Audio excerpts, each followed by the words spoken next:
Cherry जा फ़ाइदा, कैलोरियूं ऐं ग़िज़ाई क़दुरु। चेरी सभिनी मेवनि खां मशहूरु हिकु मेवो आहे। उन जो सबबु उहो आहे त उहो न रुगो लज़ीज़ आहे पर उन में विटामिन मिनरल्स जाम हूंदा आहिनि। उन करे चेरी मेवो सिहत जे लाइ ताक़तवर हूंदो आहे। अॼुकल्ह तव्हां बि पंहिंजे चौधारी केतिरनि ई क़िस्म जे मेवनि खे ॾिसंदा आहियो। चेरी बि अहिड़ो ई हिकु क़िस्म जो मेवो आहे जेको गर्मियुनि जी मौसम में थींदो आहे ऐं उहो हुस्न ऐं हैरत अंगेज़ फ़ाइदनि सां मालामाल आहे। चेरी ते तहक़ीक़ साबित कयो आहे त ॻाढ़ी ऐं रसीली चेरी आर्थराइटिस जे सूर में घटिताई कंदी आहे। कैंसर ऐं ज़ियाबतीज़ जहिड़नि ख़तरनाक बीमारियुनि खां बचण में बि फ़ाइदेमंद आहे। अहिड़ीअ रीति चेरी मेवो सिहत लाइ फ़ाइदेमंद आहे ऐं तहक़ीक़ मां साबित थियो आहे त खटी चेरी जिन जो रंग ॻाढ़ो हूंदो आहे उन्हनि जे छिलकनि में भरपूर ग़िज़ायत हूंदी आहे। जेकॾहिं तव्हां वेसर जा मरीज़ आहियो त परेशान न थियो। चेरी खाओ, वेसर जी बीमारी ख़तम थी वेंदी। उन सां गॾोगॾु कोलेस्ट्रोल खे बरक़रार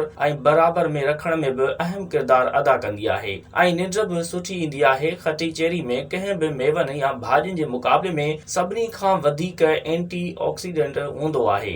अमेरिका में हिकु तहक़ीक़ में ख़बर पई आहे त वर्ज़िश ऐं जिस्मानी थकावटुनि खां पोइ चेरी जो जूस पीअण सिहत जे लाइ वॾो फ़ाइदेमंद हूंदो आहे। माहिरनि जो इहो बि चवणु आहे त चेरी मेवे में एंटी ऑक्सीडेंट्स कुदरती तौर ते मौजूदु हूंदो आहे जेको हाज़मे खे बहितर कंदो आहे। जिन माण्हुनि खे निंड नथी अचे उन्हनि जे लाइ बि चेरी बहितरीन आहे। चेरी मेवे में फाइबर जो मिक़दार वधीक हूंदो आहे। चेरी वज़न खे घटि कंदी आहे छो त उन में vitamin C, vitamin E, potassium, magnesium, iron ऐं फोलेट मौजूदु हूंदो आहे। चेरी चर्बी खे ख़तम कंदी आहे। चेरी मेवो महांगो त आहे पर तमामु घणो फ़ाइदेमंद आहे। हुन में को बि नुक़सान नाहे ऐं आसानीअ सां मार्केट मां मिली वेंदो।